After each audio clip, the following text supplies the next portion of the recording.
Today we have this. I don't know what it is. It's from Ted Helvig, and he wrote on here maybe what it is, but I even put my glasses on and I can't read it. It's in pencil and it's kind of faded and I don't know. It looks like mulberry to me. Definitely does not say mulberry.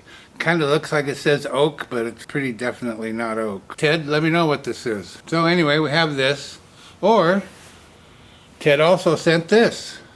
And this he calls out as Iowa butternut. It's got some fascinating colors in there. He even marked center on it for me. That's pretty nice. So which one? Iowa butternut or unknown, but likely mulberry? I haven't decided. What's your choice? Good morning, good afternoon, good evening, or as we like to say here at Shady Acres Wood Shop, howdy. I'll make a decision and I'll bring you back when I made that decision. Which one? Which one? Well, I decided on the mulberry. If it's mulberry, I don't know. I'm going to call it mulberry until I know otherwise. And I went ahead with the flat top. There is a little bit of bark over here. I'd like to preserve that, but probably not likely. But I am going to round these ends up mostly or all the way. I don't know. I'm a little gun shy after last week's video. My gosh, I just ruined that piece. I just didn't plan it out well enough. I didn't look far enough ahead. I don't know what I did, but it wasn't good. So anyway, we're going to be turning at 625 RPM, 5/8 inch bowl gouge, mask and face shield on. And I don't think I ever mentioned the size. It's about 7 by 6 by 5 inches deep, but it's not going to be that deep by the time we get done. I got to do something on the bottom here.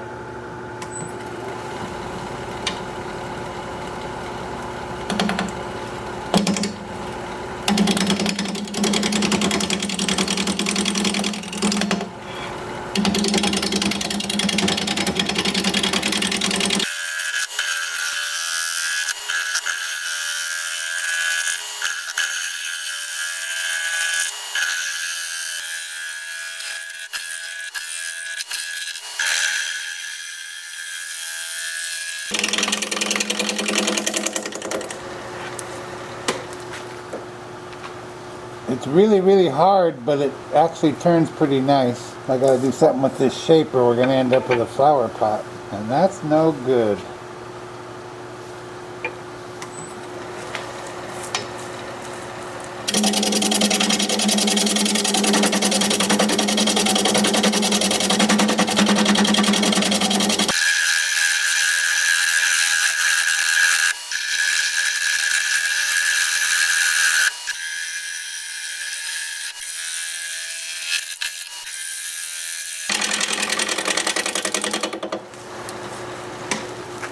Still looks like a flower pot. I really like the sapwood and heartwood together like that.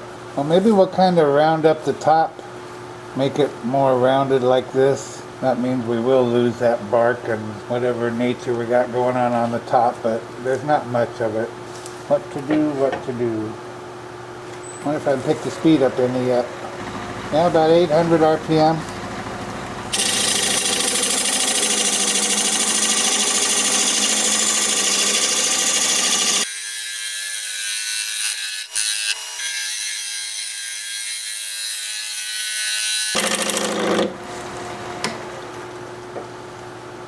I'm going to go sharpen up and think about it. I am going to start rounding up this top. I don't know what will happen, but that's what we're going to do.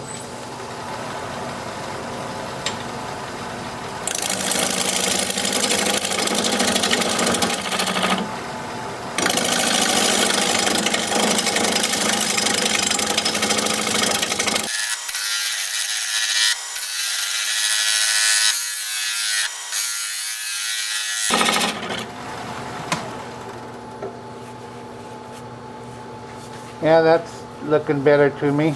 I'm going to let that set a bit, come down here, work on the bottom, put a tenon on there, I guess. I cut that little nub off just to get it out of the way.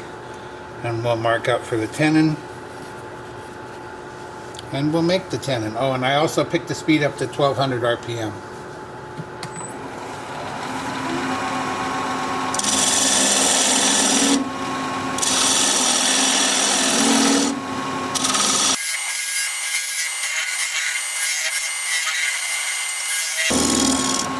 Can't quite get in there, so I'm going to switch to a 3/8 inch bowl gouge.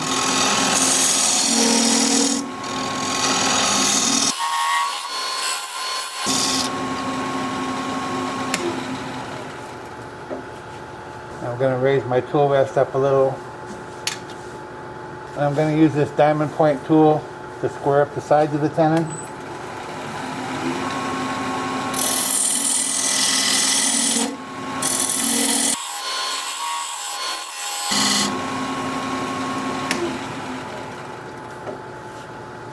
And that's good. Now we can go back over here and finish up the side. It's just about done. There's not much left to do. I'm just going to use my scraper, kind of blend this all together.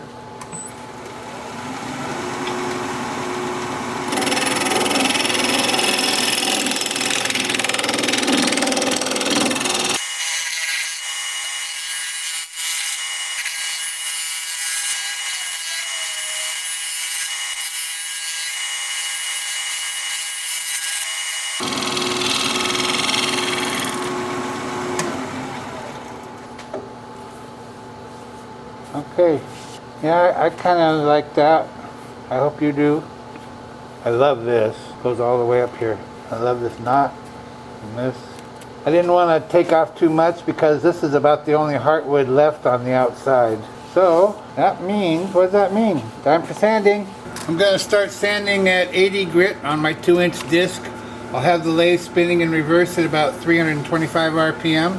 I'll show you what that looks like as soon as I get my mask on.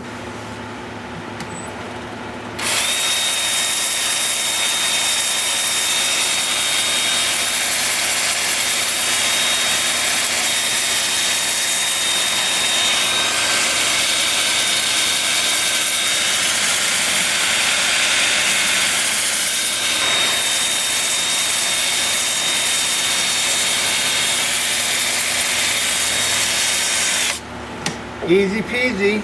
I'll bring you back here in a bit and we'll put some kind of finish on there, or sanding sealer or something, I don't know. See you in a bit.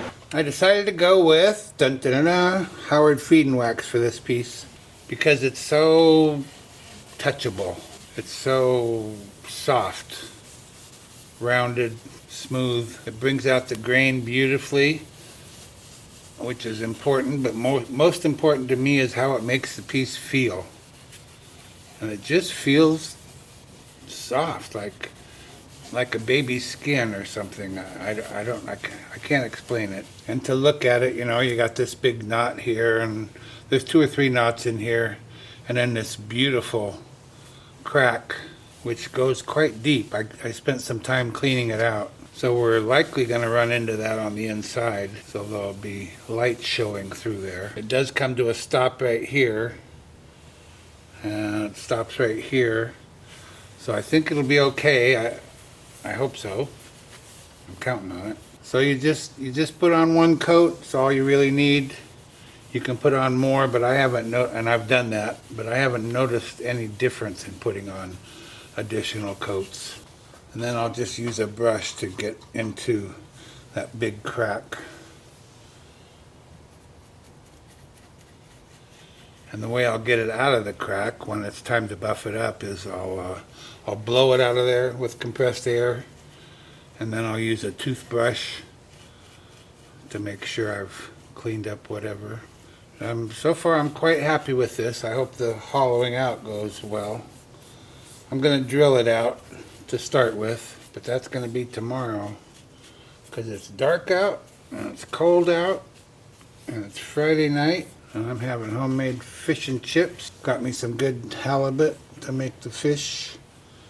And I'll cut me some french fries. Okay, that looks really good. So I'm going to just let this set for about 20 minutes. I'm going to have the heater pointed at it because it's cold out here. And then I will turn it up to the highest speed I can get out of it. Maybe 2,000 RPM. And buff it with a clean rag held against it. And that's really all there is to it. So I hope to see you tomorrow. We're talking a big storm tonight. 60-mile-an-hour winds, snow in the mountains, rain down here. I hope my power doesn't go out because I want to watch TV. Okay, there you go. Hope you like it so far. See you tomorrow. As you can see, I'm set up here to drill a hole. This is 1 3/4 inch. I don't know how big I'll go. I might stop there or I might keep going I'll just see what looks good. And I won't show you all of this because it's really boring. Boring a hole, I know. It's the same every time. So let's just do it to it.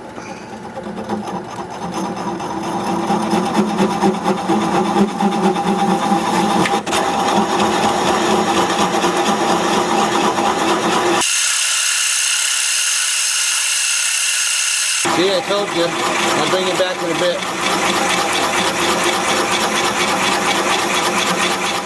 So I drilled the hole out to 2.5 inches.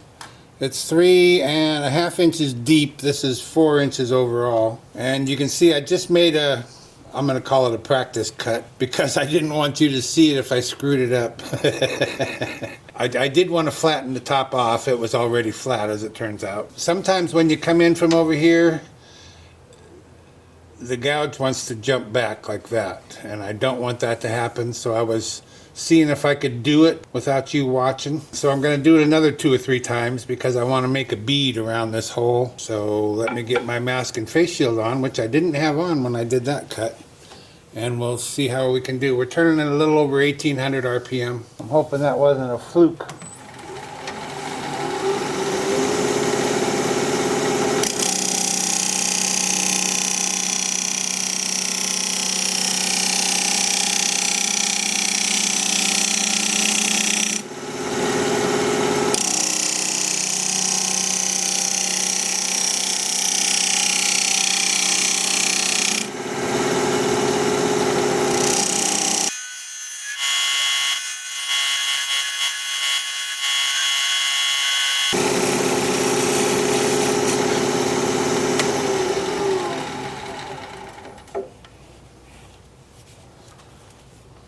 Yeah, that looks a lot better. And it worked, yay! Now I've squared up this corner right here. It was nicely rounded, so I need to fix that.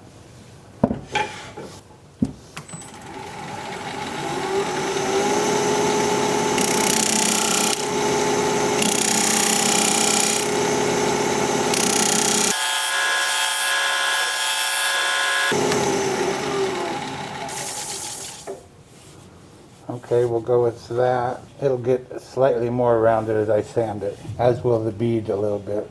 Okay, now we need to hollow it out. I've got you a little closer than you're going to be. I got to bring you back a little because my arm's going to get in the way. You're not going to see anything, and you might not see much anyway. But I wanted you to see this knot right there. Can you see that? That corresponds with the knot on the outside, and I don't want that knot falling out of there. What I want to happen is that crack that you see, which is right here on the outside. Well, yeah, maybe you can see some of it there. I want to kind of open that up so that you can see through that crack into the inside. I just like that, but I don't want that knot to fall out, so I can't go too terribly thin. So if I can't have the crack the way I want it, then so be it. I'm going to start with the #1 hollower, and then I'll switch to a gooseneck #2 hollower to get up this way higher, closer to me. Still at a little over 1800.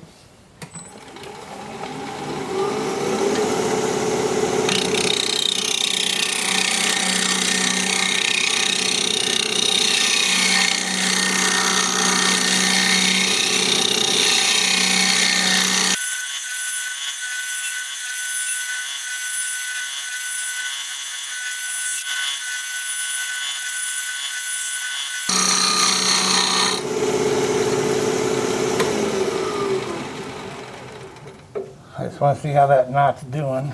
Well, I can't see it. Oh, there it is.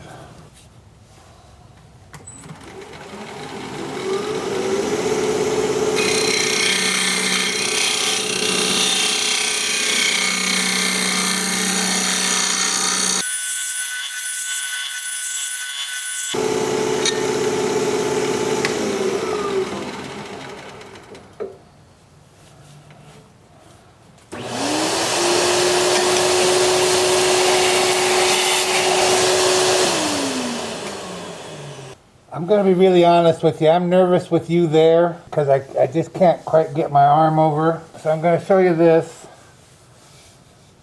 And then I'm just going to turn the camera off and do my thing.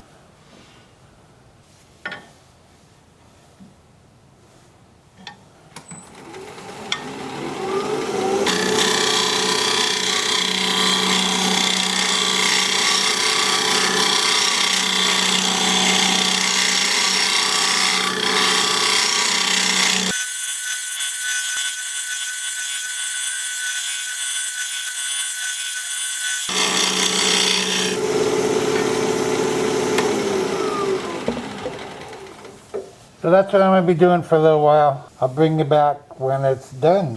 And then time for sanding. See you in a bit. I'm going to sand the top with my 2-inch disc, just as you saw me sand the outside, so I'm not going to show you that. I'll just show you my sandpaper on a stick coming out of my drill. It's got a slit cut in it. I just tucked the sandpaper in there. I'm just going to put this inside here, spin the piece up, spin up my drill.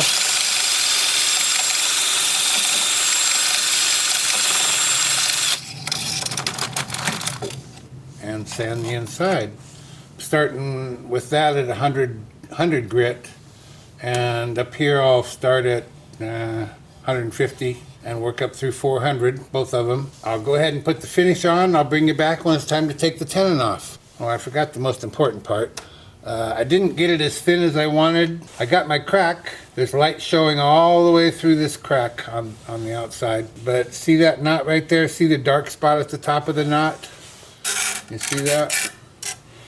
It's starting to break away, and that was enough for me, so I stopped. If that knot fell out of there, we'd have a big hole in the side, and it just would not look good. And that same knot has the same kind of gap right at the top, as well as kind of around the edges as well. So that's as thin as I'm going. See you in a bit. I've loaded a block of wood up in my chuck. I'm going to place the piece over that. It's not a bowl, I don't know what it is. Bring up my tailstock.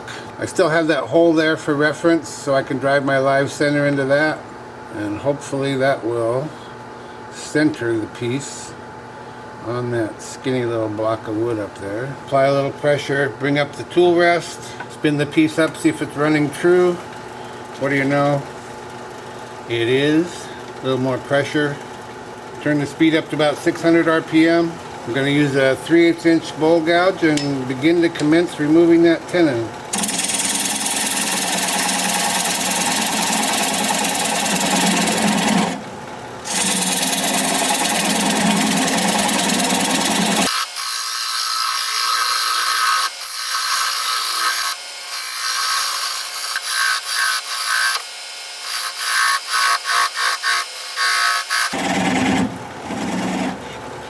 Now that's pretty small, so I'm going to turn the speed down to about 400 RPM, and I'm going to switch to a 3/8 inch swept back bowl gouge so that I can get in there closer.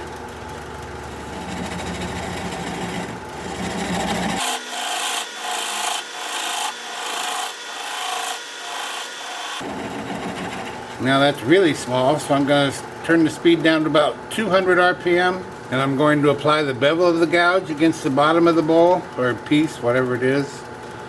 Closed form, I guess. Right hand on the gouge, left hand on the switch, and when the little nub stops turning, we'll know we're through. Like that. Now I'll just take this over here to the workbench, sand that up, sign it, get it finished, and I'll be right back. Be sure you stick around at the end of the video so you can see the before and after shots of this piece. If you'd share the video, I'd really appreciate that. Thank you so much. I really, really, really like this one. And there it is. What's not to like? It's gorgeous from any angle. Now I am sad that I wanted to blend the bottom into the sides, but my tool just wouldn't reach that far. We have what we have, but I won't tell if you don't. And that crack, oh my gosh.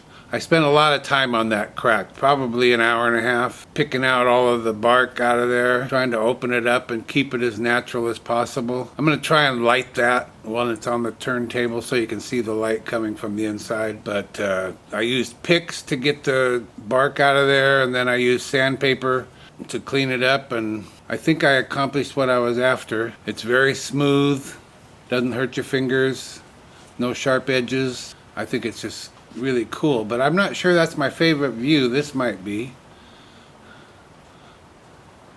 I really like the sapwood against the heartwood, which is what the piece mostly is heartwood.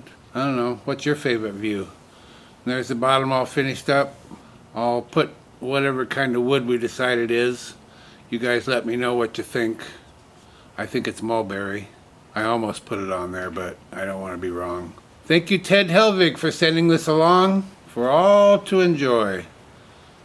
If you like this video, thumbs up, please. I'd sure appreciate it. If you're a subscriber, thank you very kindly. I truly appreciate that.